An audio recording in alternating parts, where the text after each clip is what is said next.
Welcome to this week's Blank Canvas online talk.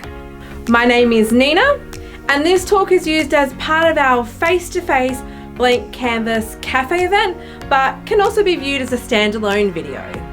But before we go any further, let's begin with our Acknowledgement of Country.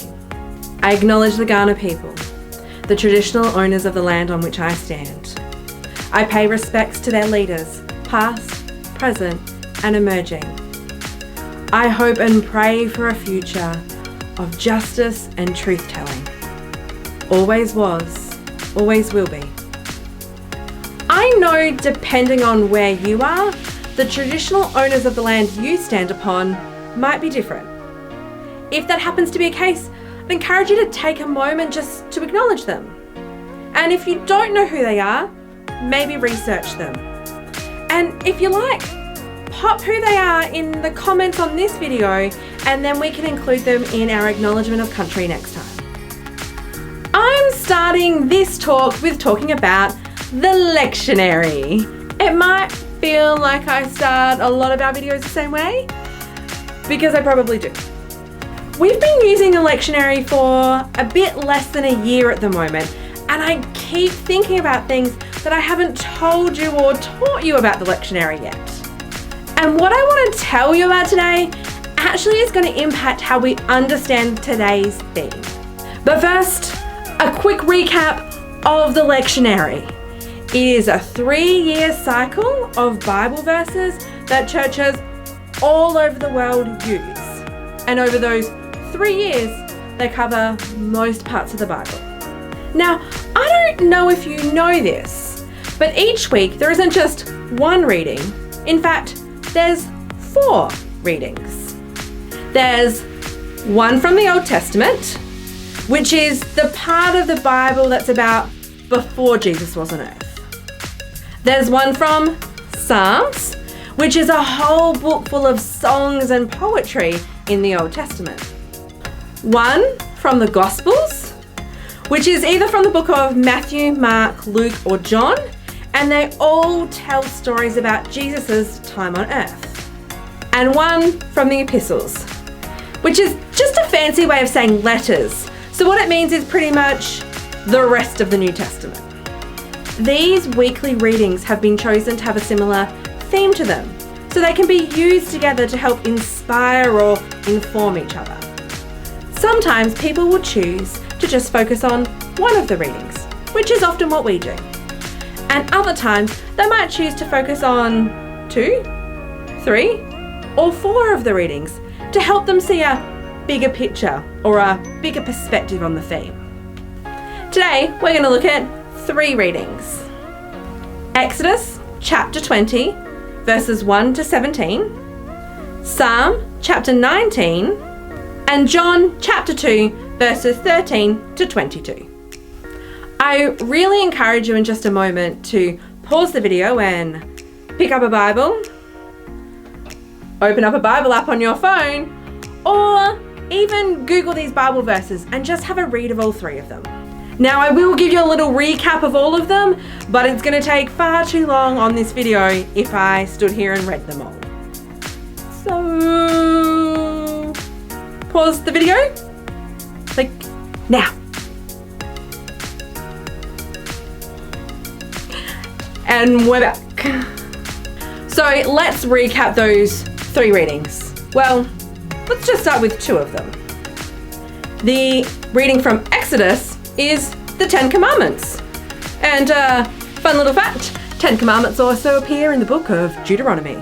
The reading from Psalms talks about how the whole of creation tells us how good God is. And that the laws and rules from God are good, and that they're good for telling us the best way to live our life. This might be all starting to sound a little bit familiar, probably because we did a similar theme last year. We explored the 10 Commandments and we talked about God's rules, and we talked about how they're all about love. How to love God, how to love ourselves, and how to love each other. So if we were just looking at those two readings, the theme of this talk might be really similar to the one last year. So let's add in that John reading now. It might have been familiar to some of you, but let's not assume that everybody knows this story. This is one of the few stories where Jesus actually gets really angry. He goes into the temple and he sees all these stallholders and he pretty much chases them out. But really, what does this reading have to do with the other two? I think it's still talking about rules, but it's a contrast and a conflict between God's rules and the world's rules. See, the people selling things in the temple probably weren't breaking the rules of the temple. Someone had probably told them they were allowed to be there. Someone was probably taking a share of their profits. They were even selling things that people would have needed at the temple, like animals for a sacrifice or special temple money. So why is Jesus so angry?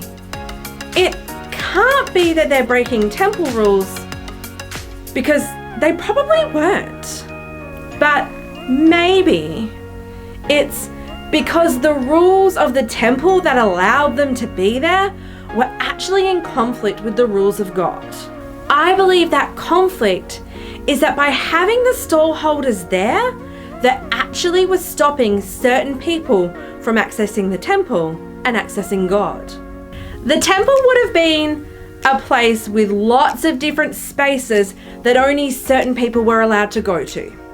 So depending on your gender, your religion, your status in society, would have all depended how far inside the temple you were allowed to go.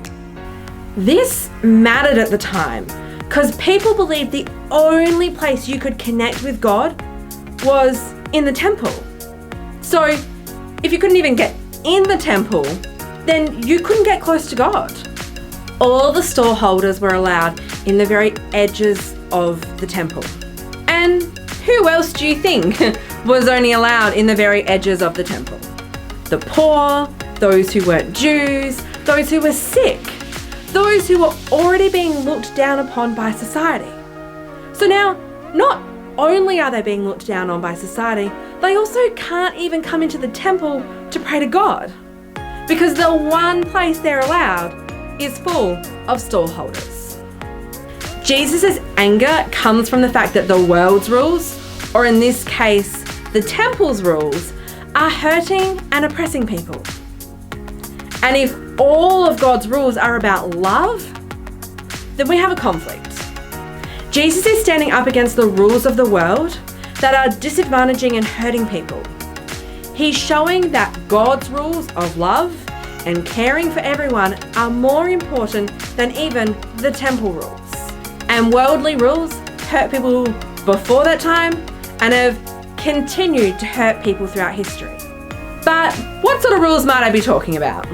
Historically, we might talk about laws that stopped women having the right to vote, laws that allowed slavery, laws and rules that allowed Aboriginal children to be forcibly taken away from their families, rules and laws that didn't even deem Aboriginal people as people. In modern times, we might talk about places in the world where girls are not allowed to have an education and women don't have basic rights. We might talk about places in the world where it is legal to imprison, torture, and even kill people because of their sexuality. Rules and laws that don't allow people to use the bathroom that they want to use. And rules and laws that mean people who are seeking employment are forced to live below the poverty line. The things in our world that hurt, push down, and oppress people are not always just about an individual's actions or opinions. It can actually be bigger than this.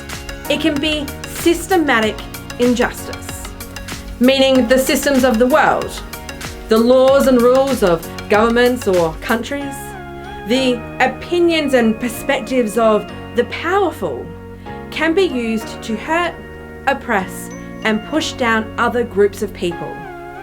Being a Christian and living out God's rules of love is about more than just me as an individual or another individual. Sometimes it's about actually having to try to change the way the world works. What I think these 3 Bible passages can tell us is that God's rules are good rules. They're all about love. But they also show us what is in conflict with God's rules. I'm not talking about all worldly rules. I'm talking about the worldly rules that hurt people. The systems of injustice that use these worldly rules to push down and oppress people. There's also a bigger picture for us to see. A bigger picture of Jesus. It's coming close to Easter time, and we hear lots of things about Jesus came to save us as individuals. It's true, but Jesus didn't just come for individuals after they die. Jesus came for the whole of humanity to make their lives better now. To break down the worldly rules, to break down the systems of injustice that are at complete conflict with God's rules of love. As Christians, this means our task is not just to help individuals, but also to help break down those systems of injustice.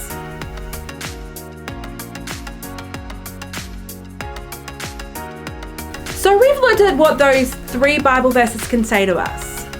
But I want to add something else into the mix here.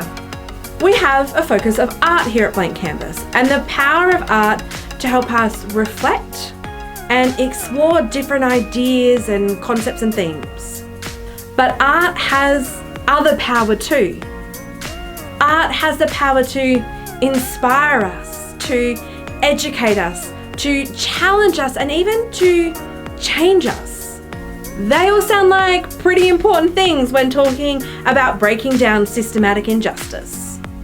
When thinking about the power of art to challenge systematic injustice, there were a few art pieces and art moments that came to mind. Let me share a few of them with you.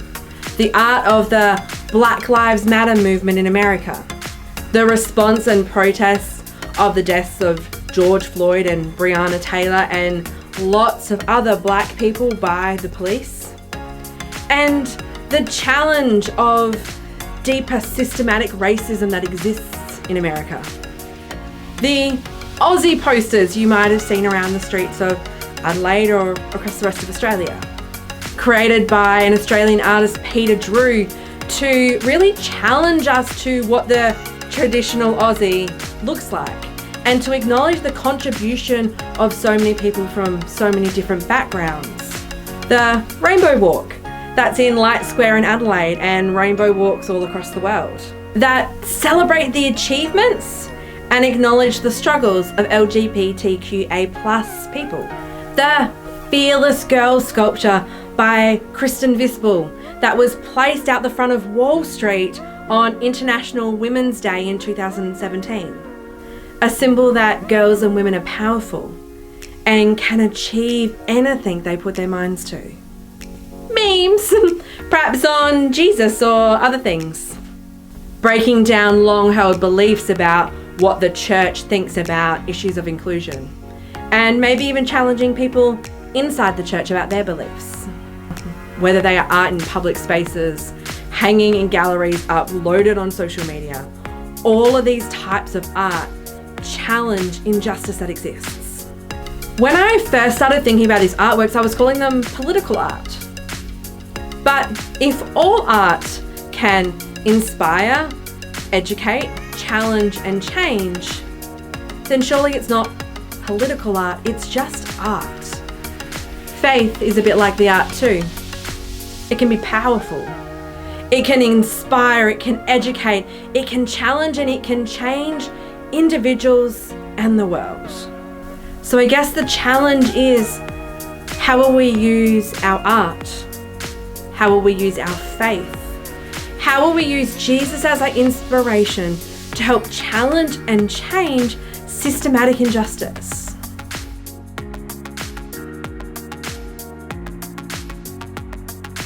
some questions for you to consider as you look at creating some art reflections on today's theme. What is an injustice issue you are passionate about?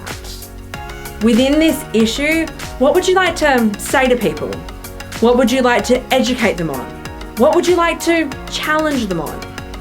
And what are some symbols that are associated with this issue that you can use or reimagine or twist around and use in a different way?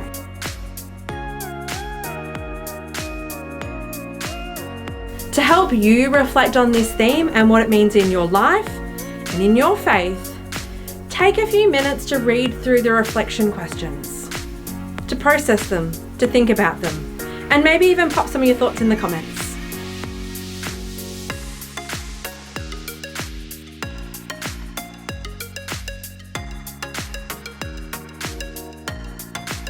Thanks so much for joining us for our Blank Canvas online talk again. We'll see you in a couple more weeks when we'll have a new and interesting topic to talk about. Bye.